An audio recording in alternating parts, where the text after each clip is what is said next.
Hi there, it's Clyde. I'm really glad you're here with me tonight.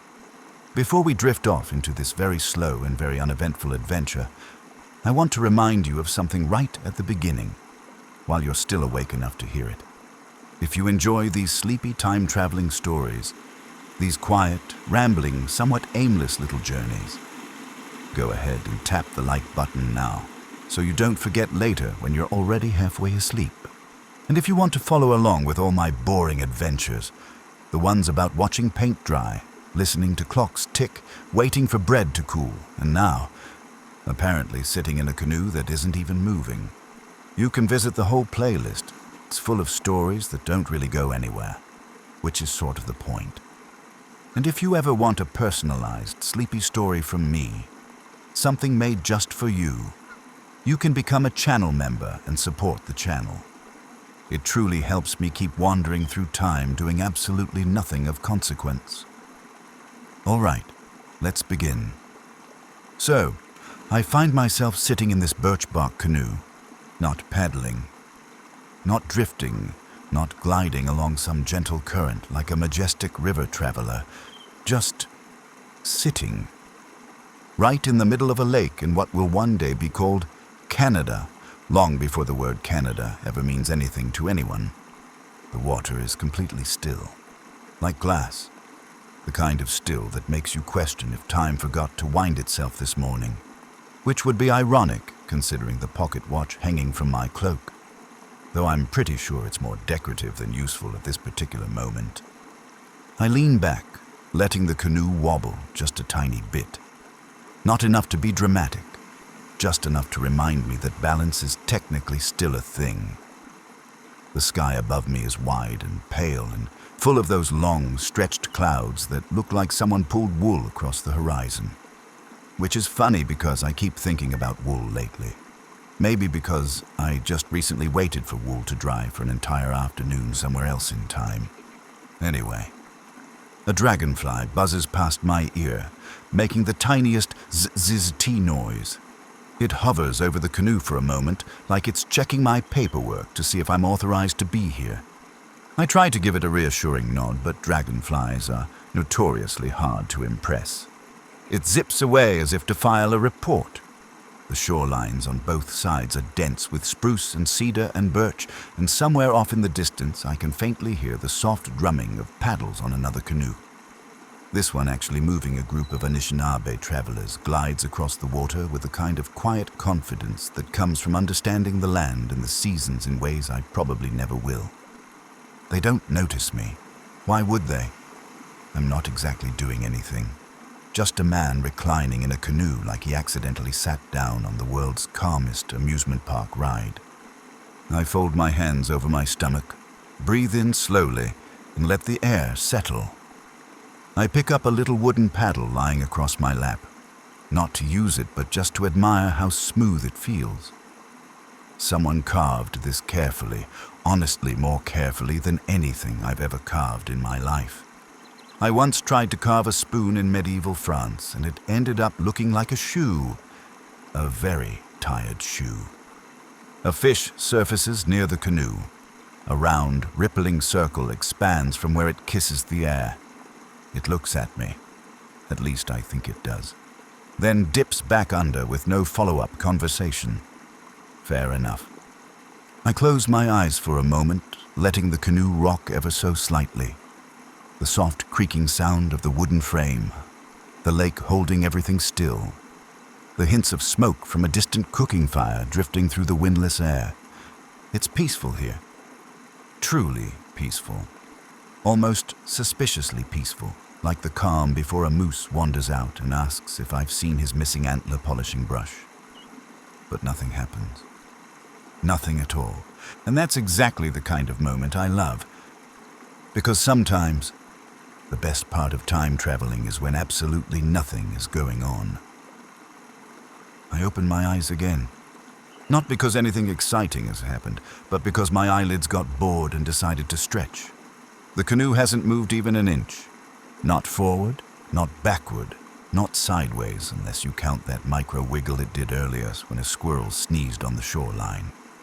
I'm still just floating in place, Or maybe resting in place is more accurate, because floating implies some kind of grand motion, and this lake seems firmly committed to the opposite. A tiny breeze slides across the surface of the water, the kind so gentle that if it were a person, it would apologize for existing. It brushes against my cheek like a shy handshake and then disappears into the tree line. I lift my head a little, just enough to look around. The forest is dense and green, a mixture of spruce and birch and towering pines. The leaves rustle ever so quietly, making a soft whispering sound, as if the trees are gossiping about how I've been sitting here for way too long, doing absolutely nothing. Somewhere off to my left, a loon calls out. Now, normally, I think of loons as peaceful, elegant creatures. But if you've ever heard one up close, you know they sound like they're trying to place a very dramatic long-distance phone call. This one gives off a warbling cry that echoes across the lake, bouncing from tree to tree until it fades into the cool air. I give the loon a polite nod, just in case it's watching. Loons seem like the sort of animals that appreciate acknowledgement. On the shoreline, a small group of women from a nearby community, likely Anishinaabe or Cree, are gathering cattails. I can see their movements from here. Slow and practiced, collecting the tall plants with the same ease someone today might collect grocery items from a shelf. Except their version is infinitely more impressive and far more peaceful. They bundle the cattails for weaving, for mats and baskets, for things that will actually be useful and last, unlike the wobbly ceramic mug I once accidentally made in ancient Greece. That mug was shaped like a philosophy student who hadn't slept in 3 days. I let my eyes drift over the tree line again. The stillness feels deeper now, like the lake itself has settled in beside me to take a quiet afternoon nap. The water is so reflective that I swear I can see the sky thinking. A mosquito lands on my hand. I stare at it. It stares at me. We both seem to be evaluating each other's life choices. I gently blow it away, because I don't want this story to turn into Clyde battles the mosquito army. Though that would probably be more exciting than this trip, but exciting is not why we're here. This is a boring adventure, after all. A nice one, a soft one, the kind that doesn't require helmets or dramatic monologues. I lower my hand onto my stomach again and lean back. The canoe creaks softly, as if sighing with me.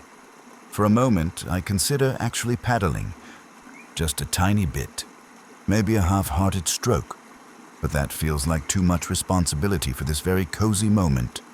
So instead, I let myself sink deeper into the canoe, watching a cloud that looks vaguely like a sheep float slowly overhead. A real sheep bleats somewhere far off on shore. I briefly wonder if the cloud is its cousin, but then the thought fades away, dissolving into the same stillness as everything else on this lake. This place that seems perfectly content with doing nothing at all. I stretch my legs a little inside the canoe, very carefully, because one wrong move and I'll discover just how cold this lake is. And while I'm sure the fish would enjoy the company, I'm not quite ready for a surprise bath. As I settle again, I hear a soft scraping sound against the side of the canoe. At first, I think it's just a drifting leaf or maybe a tiny wave. But when I lean over a little, I see a turtle. A very small turtle, probably the size of a sandwich, a very polite sandwich.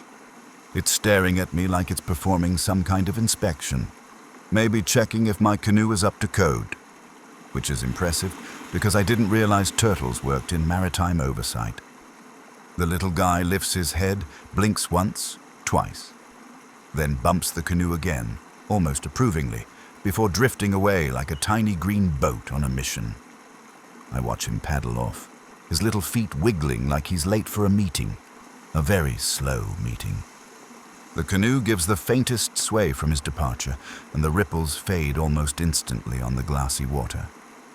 I lean back again, folding my arms behind my head. The sky above has shifted to a soft, milky blue, streaked with those long feathered clouds that look like someone brushed the heavens with a giant goose wing. Speaking of geese, a honking sound echoes from overhead. I look up just in time to see a tight V formation passing by. A whole group of geese migrating together, flapping their wings in that steady, rhythmic way that feels almost hypnotic. I admire them for a moment. Geese always seem to know exactly where they're going. Meanwhile, I'm sitting in a canoe that has chosen nowhere as its destination. And honestly, I'm completely fine with that. Somewhere near the far shore, I hear gentle activity. The soft chopping of wood, voices carrying across the still water. A small community preparing food, repairing tools, doing the things that keep daily life moving long before clocks or roads complicate everything. The smell of wood smoke drifts in.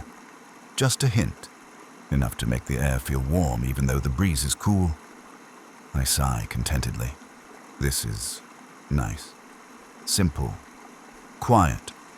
Almost too quiet, except for the occasional goose-related commentary or turtle bureaucracy. The reflection of the trees stretches across the water perfectly, like a second forest lying on its back. Sometimes I lose track of which side is the real one. For all I know, the sky is below me and the deep lake is above, and the canoe is just suspended between two worlds, trying to decide which way's up. Not that it matters. Up, down. The canoe isn't going either direction today. A dragonfly returns, maybe the same one as before. It pauses in front of my face as if it has something important to say. Then it zips off again without delivering the message. I think I respect that. Even insects are allowed mysterious lives. I close my eyes again, letting the warmth of the fading sun wash across my face and cloak. Everything feels slow, gentle, unhurried. Like the entire world has decided to nap at the same time. Nothing moves. Not the canoe, not the lake, not even my thoughts, really. Just absolute peaceful stillness. And honestly, I could get used to this. I let my eyes stay closed for a moment longer, partly because it feels nice, and partly because opening them requires commitment. And commitment feels like a tall order for someone floating in a canoe that refuses to participate in forward momentum. But then I hear it, a sound, a very, very dramatic sound. Thump, then another. Thump, then a third one, which somehow manages to be even more emphatic. Thump. I slowly lift my head and open one eye. Just one. To assess the situation with the least amount of effort possible. A moose. A very large moose. Standing on the shoreline, staring at me with the unimpressed expression of someone who has seen every possible human mistake and ranks this canoe situation somewhere near the top. He's enormous. Taller than a horse, broader than a cart, and giving off the vibe of a creature who could lift this canoe with one hoof if he really felt like making a point. His antlers look like someone tried to grow a tree and a crown at the same time. He snorts once like he's announcing himself. A royal entrance, moose style. I raise a hand in greeting, cautiously, because I've learned something through all my time-traveling adventures. Moose do not appreciate sudden gestures, or loud noises, or really anything that isn't grass or solemn dignity. The moose flicks an air, takes one deep breath, and lets out a grunt that echoes across the lake like a disgruntled foghorn. For a moment, we just stare at each other. He looks at me. I look at him. He looks at my paddle. I look at his antlers. He looks at the stillness of my canoe. And I swear he silently judges my lack of ambition. Then, with a slow turn of his massive body, he wanders off into the forest like a mythical lumbering ghost, his sort of hooves making those soft thump-thump sounds that seem too big for the quiet. The ripples he caused fade out on the lake, until everything goes still again, almost like he was never there at all. I sigh and lean back again, letting the canoe cradle me. Moose are funny. Not ha-ha funny. More like incredible creatures that make you reconsider your place in the cosmic hierarchy. Funny. They've been here for thousands of years before me, and will be here thousands of years after. In this pre-colonial time, the people who live in these forests know them well. Their patterns, their roaming grounds, their personalities. Some see them as guides, some as powerful beings in stories, and all of them respect their space. Which is good policy, because moose have very strong opinions about personal boundaries. I stretch my arms, feeling the soft ache of doing absolutely nothing for too long. The canoe creaks beneath me again. It has started creaking more judgmentally since the moose left, almost like it agrees with him. A soft breeze moves across the lake again, barely enough to ruffle my hair. It's the gentlest push imaginable. Yet the canoe still remains perfectly in place. I laugh softly. Even with moose encouragement, this canoe truly has no intention of going anywhere. After the moose strolls away like an ancient forest monarch who has completed his silent inspection, the lake settles back into its perfect stillness. For a few moments, nothing happens. Absolutely nothing. It's the kind of nothing that feels almost luxurious. Then a single birch leaf falls from the tree line. Just one. It spins through the air with the dramatics of a stage actor taking a very slow bow. The leaf drifts, twirls, leans left, commits to a dip, then changes its mind entirely and zigzags in the opposite direction. I watch this whole performance with the reverence of someone attending a one-leaf ballet. Finally, after enough acrobatics to earn an award from Nature's Theatre Guild, the leaf lands gently on the surface of the lake next to my canoe. It doesn't sink. It just floats there, proudly, like it expects applause. And because no one else is around, I give it one slow nod of approval.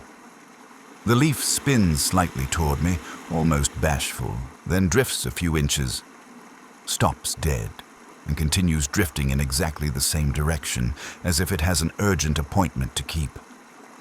I wonder where it's going. Somewhere important, probably. Leaves always seem to know where they're headed more than people do. A distant sound catches my attention. Rhythmic tapping. Soft, steady. Not alarming, just present. I turn my head and see a woodpecker on a trunk near the shoreline. It pecks with the confidence of someone who knows a lot about insects and even more about persistence. Tap, tap, tap. Tap, tap, tap, tap, tap.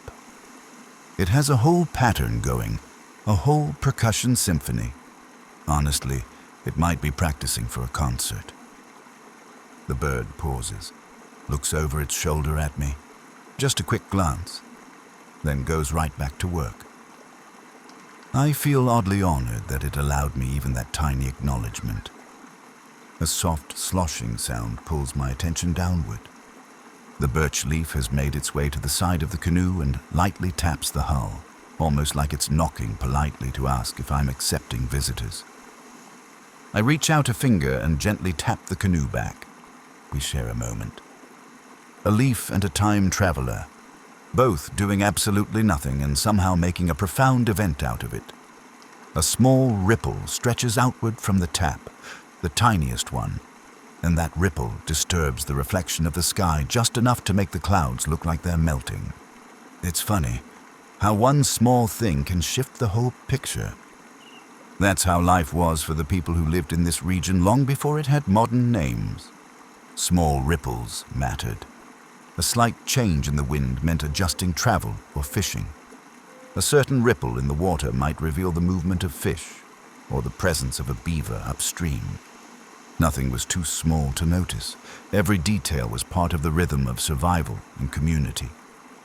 The canoe gives a soft creak beneath me, settling again. I rest my hands back on my stomach and let out a slow breath. The leaf slowly drifts away, heading off to its next appointment, I suppose. And I remain here, still in a canoe that refuses to go anywhere. But somehow that's exactly where I'm supposed to be. I shift slightly in the canoe, just enough to let my spine pop in one of those tiny, satisfying ways that makes you feel like you've done something productive, even though you're still doing absolutely nothing. The birch leaf continues its slow journey, drifting away like it has a dinner reservation somewhere. The lake remains impossibly still, like a sheet of polished glass laid gently between the trees. And then I hear a sound, a purposeful sound, a busy one. Slap. I open my eyes again and slowly turn my head toward the shore. A beaver, a very determined beaver. He's half in the water, half out, gnawing on a branch with such absolute focus that I briefly feel lazy in comparison. He gnaws, pauses, studies the branch, gnaws again, then drags it with the confident attitude of a craftsman who knows exactly what he's doing. He pauses once to look at me, not startled, just assessing me, the same way a carpenter might look at someone holding a hammer upside down. Then he returns to work, dragging his chosen stick toward what I assume is a very well-managed beaver lodge. Because if there is one thing that has remained true across centuries and continents, it's that beavers take construction extremely seriously. The soft dragging sound of the branch across the damp bank is actually kind of soothing, like nature's version of sweeping. There's a rhythm to it, a cadence, almost musical. It makes me think about how different life is in this time. For the communities living here, the Cree, Anishinaabe, possibly Wendat, depending on the region, the beaver isn't just an animal. It's part of the world's structure, a sign of water quality, a bringer of wetlands, a symbol in stories. One day, long after this moment, beavers will shape economies and conflicts because of the fur trade. But right now, in this quiet, pre-colonial moment, it's just a creature going about its evening routine. The beaver finally disappears into the brush, leaving the faint sound of chewing and splashing in its wake, and everything returns to stillness. I shift a little in the canoe again, and the boat gives a soft creak as if whispering, "Careful there, we are balanced. Let's not get ambitious." A lily pad drifts by, slower than the birch leaf, and absolutely unbothered by the idea of momentum. I reach out a finger but stop myself, because something about touching a lily pad feels like violating a sacred rule of lake etiquette. A bird sings somewhere behind me, a single chirp, tentative, like it forgot the rest of the song. It tries again, another chirp, then it gives up and flies off, wings flapping gently. I smile. Even the wildlife seems to be embracing the bare minimum energy of this entire canoe experience.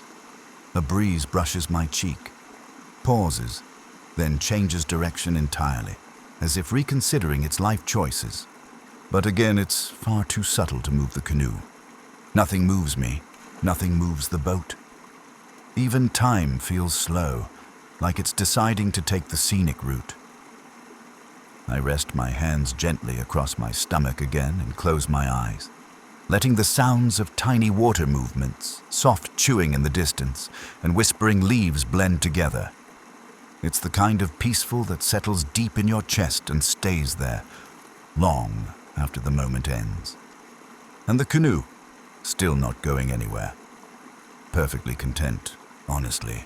I'm starting to admire its commitment. The air settles again into that familiar, gentle quiet. The kind of quiet that isn't truly silent, but instead filled with soft, distant sounds that blend together like a natural lullaby. A faint rustle comes from the far shore. At first, I assume it's the beaver returning with an updated building plan, perhaps to show me the revised blueprint of his stick-based empire. But no, this is lighter, swift, quick little steps that seem almost musical. I slowly tilt my head and open one eye. A fox. A small, reddish-brown fox standing near the water's edge, looking at me as if he's evaluating whether I'm a threat, a curiosity, or perhaps a very large and suspiciously stationary log. His ears twitch. His nose wiggles with remarkable precision. He tilts his head one way, then the other, then back the first way again, like he's trying on different perspectives before making a decision. He takes one careful step forward, then another, then pauses dramatically, as if expecting applause for each tiny movement. I stay perfectly still, even though I really want to wave. The fox lowers his head toward the water and takes a drink. Delicate, quick sips, barely disturbing the surface. The ripples spread in tiny circles, bumping gently against the canoe, adding the softest little rocking motion. It's barely noticeable. More of a suggestion than actual movement. But honestly, after being anchored in the same exact spot for so long, I consider it a major development. The fox stops drinking and looks up again, stares straight at me. He seems thoughtful, contemplative, possibly judging the quality of my cloak. He sniffs the air once more, then trots off with a little bounce in his steps. Tail high, confidence even higher, a creature on a mission. A mission I will never know about, and I'm oddly okay with that. I let my head rest back again, sinking deeper into the curve of the canoe. The paddle lying across my lap shifts slightly, and I place a gentle hand on it to keep things balanced. Not that the canoe is going anywhere, even if I tried to destabilize it. It appears to be spiritually opposed to movement today. A few clouds shift overhead, soft and slow, and the late afternoon sun starts to take on that deeper golden glow. The kind that wraps around everything like warm honey. Forest birds give occasional chirps, branches creak. Somewhere in the distance, a frog makes a noise that sounds suspiciously like a hiccupy. It all blends together with the ever-present scent of lake water and pine. I shift one foot slightly, the canoe giving the softest creak of protest. It's funny how even the tiniest movement becomes loud when the rest of the world is this calm. It's like the canoe is saying, "Hey now, we worked hard to achieve this level of stillness. Let's not overdo it." I take a deep breath, letting the air fill my chest, and exhale slowly. The world feels steady, balanced, perfectly unhurried. And somewhere off in the brush I hear one final little fox sneeze, a tiny, high-pitched FFTP. I smile. Even nature has its comedic timing. The fox slips back into the brush with that effortless confidence foxes always seem to have. As if every step they take is part of an ancient choreography I'm not invited to learn. Then the world settles again. Completely still. Like even the trees want to take a long, slow breath with me. I lean my head back against the curve of the canoe and look up at the sky, and realize it's doing something very peculiar. It can't decide what color it wants to be.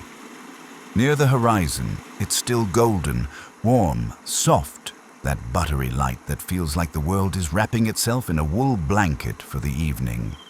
But higher up, the gold melts into a pale lavender, and above that, patches of silvery blue, and in between, streaks of coral, like someone dragged a paintbrush through a sunset and forgot to clean it.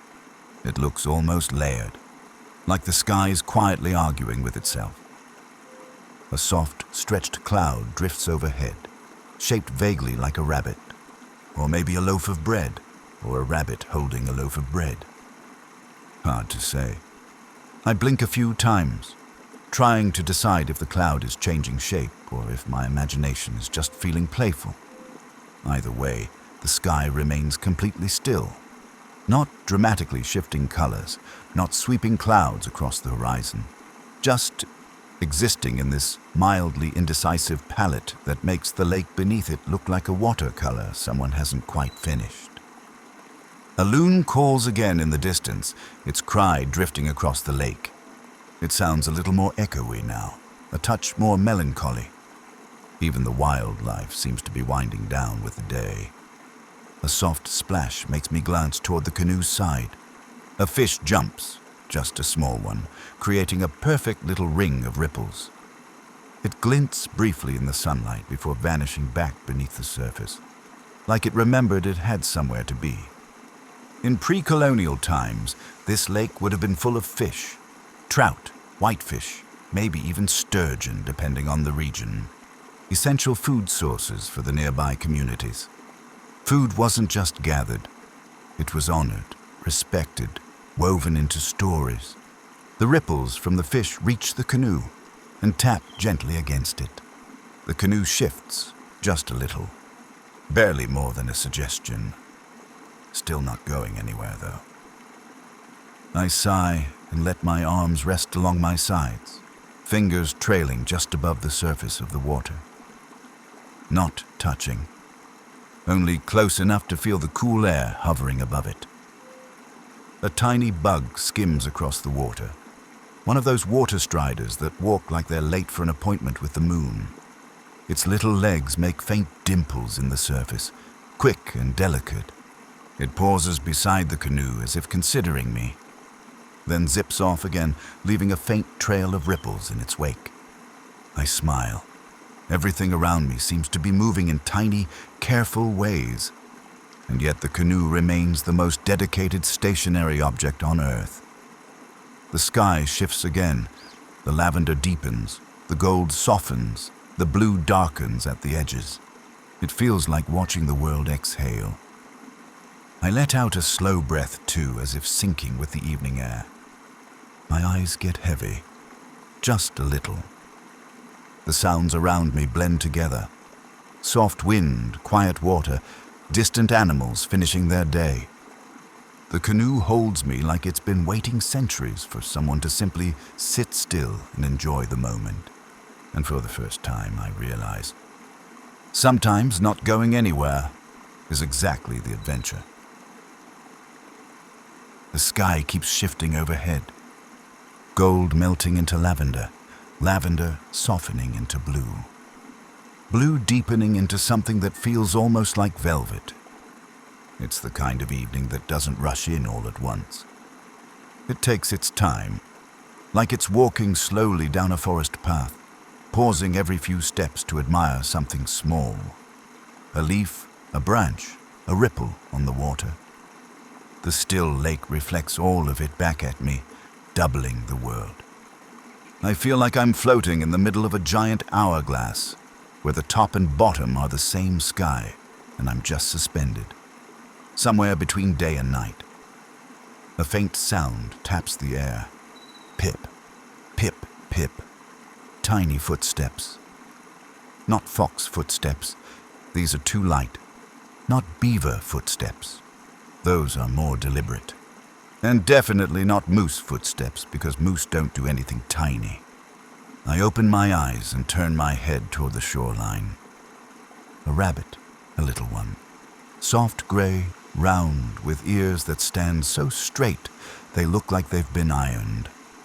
It stops at the edge of the water and looks directly at me. Not scared, not curious, just politely acknowledging that we happen to exist in the same moment. It twitches its nose twice, then 3 more times, then once very dramatically, as if making a final point. The rabbit hops forward and puts a paw into the water. Just one. Then immediately withdraws it like, "No thank you, absolutely not, far too chilly." It shakes its paw with the intensity of someone trying to fling off an unwanted idea. I smile. The rabbit stares at me again, considering its options, then hops in a little circle, pauses to listen to something only rabbits can hear, and finally darts off into the grass, its little tail bouncing like a tiny puff of cloud. The shoreline rustles softly behind it as the forest tucks the rabbit away for the night. The sky continues its slow descent into darkness. A few stars appear. Not many yet, just the very first ones. The brave stars, the ones that clock in early for their shift. The moon is somewhere behind the treetops, deciding whether or not it wants to make an appearance. It's probably stretching, preparing for its big moment. I glance down into the water, and the reflection has changed. No longer bright sky, but a deepening wash of color, painted with streaks of fading sunlight and hints of night. A small ripple touches the side of the canoe. Not from a fish this time, just from the lake breathing. I take another slow inhale. The air cool now, with the scent of damp earth and pine settling into it. This time of day always feels special in these older centuries. Back then, long before electricity or street lights, evening wasn't just a time of day. It was an event. The world quieted. People gathered around fires. Stories were told, tasks were finished.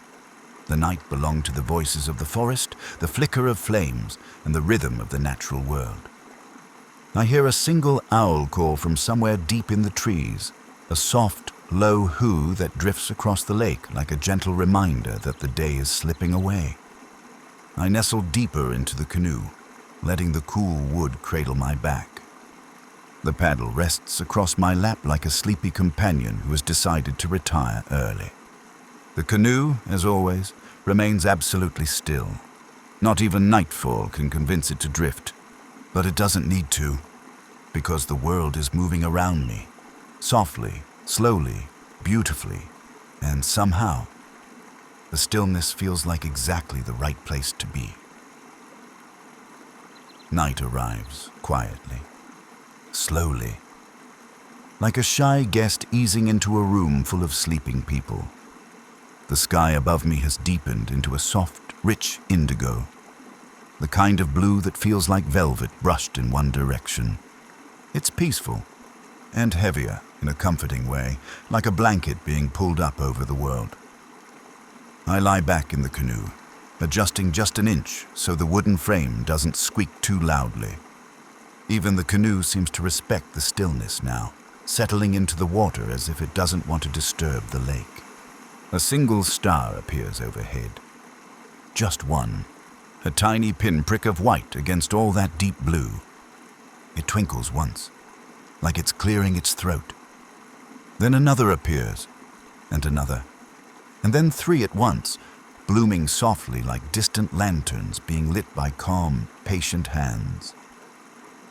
The forest across the lake darkens into a silhouette, a jagged line of pines and spruces standing guard around the water. Their reflections on the lake look almost like ink drawings. The air cools around me, brushing over my cheeks in slow, thoughtful sweeps. It smells like damp earth, pine needles, and the quiet sweetness of the lake at night. A soft sound comes from behind me.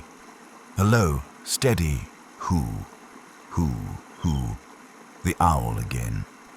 Its voice floats across the water, settling gently over everything like a storyteller beginning the night's tale.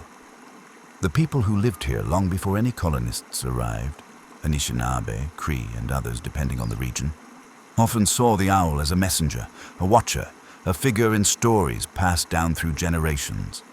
Its call wasn't just a sound, it was part of the rhythm of the world, a signal that the day had closed its eyes and the night had woken up. I breathe in slowly, letting the air settle into my chest. Deep peace. That's what it feels like. The lake water near the canoe gives the faintest ripple, barely enough to see, just a soft shimmer in the reflection of the stars. Something glides just beneath the surface. Not a fish, too large for that. Then I see it. A beaver again, or maybe a different one, swimming silently with only its head and a little triangle of fur visible above the water. It looks like a tiny, determined submarine. It glides past the canoe with practiced ease and disappears into the darkness, leaving a long, curling ripple behind it that gently rocks the canoe. For a moment, a very tiny moment, the canoe actually drifts, maybe a foot, maybe less. But I feel it, a little shift, a tiny, sleepy glide. The canoe quickly settles again, deciding that was enough travel for one evening. I smile. It's funny how even a single foot of movement feels like a grand journey after an entire day of stillness. Above me, the sky grows deeper still. More stars appear. Dozens now. Gentle, shimmering lights that look like tiny campfires scattered across the universe. I let my eyes relax, not focusing on any one star, just letting them all blend together into a quiet glow. Everything feels steady, balanced, soft. This is the kind of moment you don't rush, the kind you hold gently, like a fragile cup made of time. My breath settles into a slow, perfect rhythm. The lake holds me, the canoe cradles me, and the stars watch silently, like old friends who understand the value of quiet company. I let my eyelids lower half a fraction, just enough to blur the world into shapes and colors. The night sighs around me, and finally, the stars feel close enough to hear. The stars above me grow brighter, not all at once, but gently, as if each one waits its turn before stepping into the night. The lake mirrors them perfectly. For a moment, it feels like I'm floating between two skies, one above, one below, and the canoe is a thin little line connecting both worlds. I let my hands rest loosely over my stomach, and the paddle lies quiet beside me, a loyal companion who has had the easiest job imaginable today. No paddling, no steering, just existing. A soft breeze drifts across the lake, cooler now, carrying a faint smell of wet reeds and distant smoke from a cooking fire on the opposite shore. Somewhere far off, a family is finishing their evening meal, gathered in the dim light of a fire pit. In this pre-colonial time, the night belongs to the community. Laughter, stories, drying fish racks, crackling firewood. Everything is slow and meaningful. I hear a faint splash, then another. Little ones, like tiny pebbles skipping across the surface. Probably fish rising for insects. Or perhaps insects performing the world's smallest synchronized swimming routine.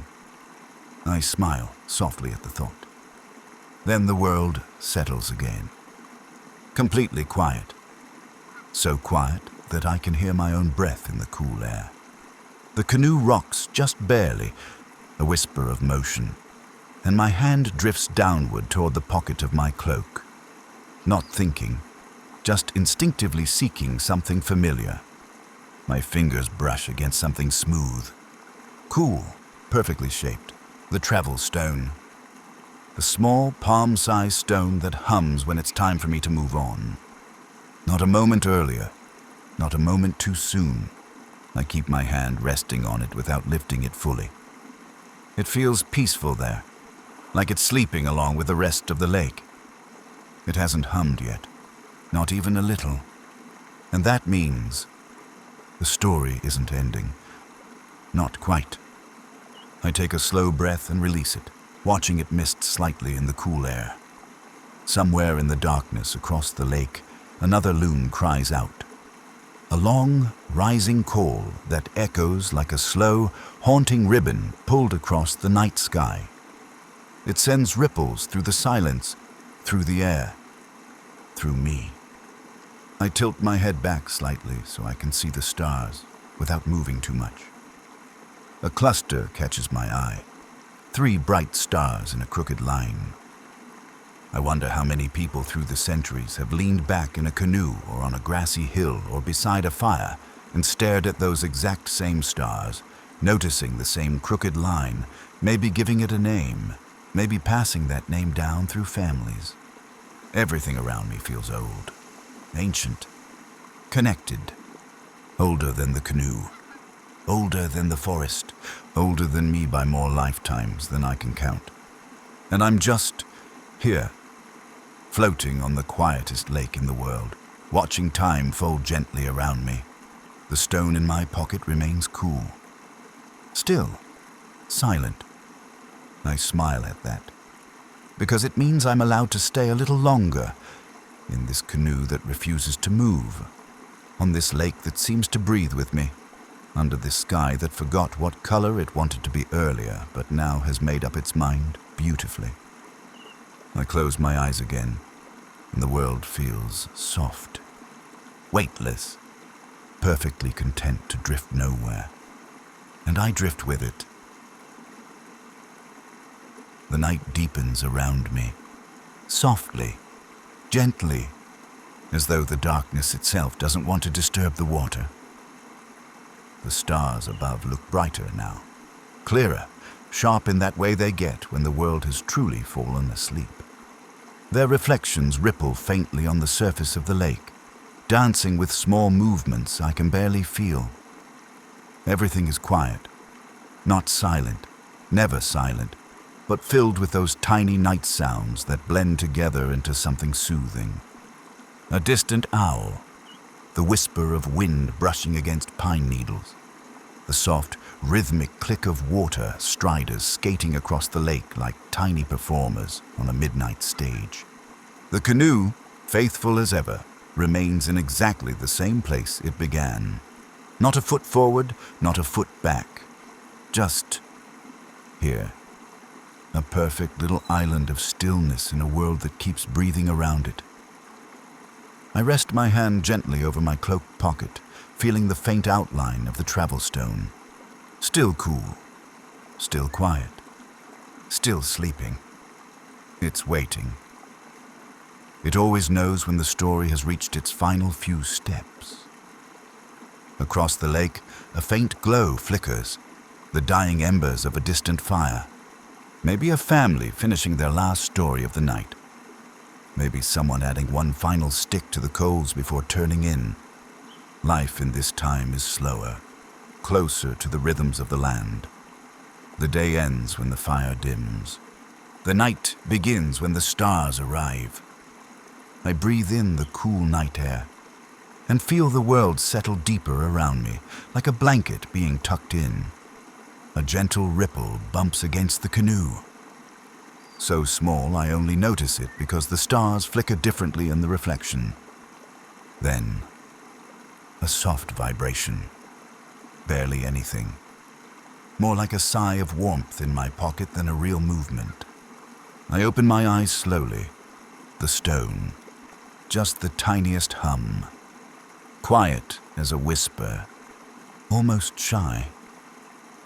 I lift my hand from my chest and rest it over the pocket, feeling the steady, gentle warmth begin to grow. It's not urgent, not pulling me, just reminding me. The story is ending. This moment, this stillness, has reached its soft, natural close. I take one last slow look around. The tall pines, their tips brushing the star-strewn sky. The still water holding the night like a perfect mirror. The gentle curve of the birchbark canoe beneath me. A moment of absolute peace. The kind that doesn't ask for anything. The kind that just is. I close my eyes again and whisper a small thank you to the quiet lake, to the animals who visited, to the sky that changed colors all day, to the canoe that chose stillness as its purpose. The stone warms fully now. A gentle pulse against my palm. I breathe out, slow, steady, and the world begins to fade. Not in a rush, not pulling or tearing, just a soft shift. Like drifting into sleep. The canoe remains behind. The lake remains behind. The stars remain behind. And I drift onward. To my next quiet, wandering, wonderfully uneventful adventure.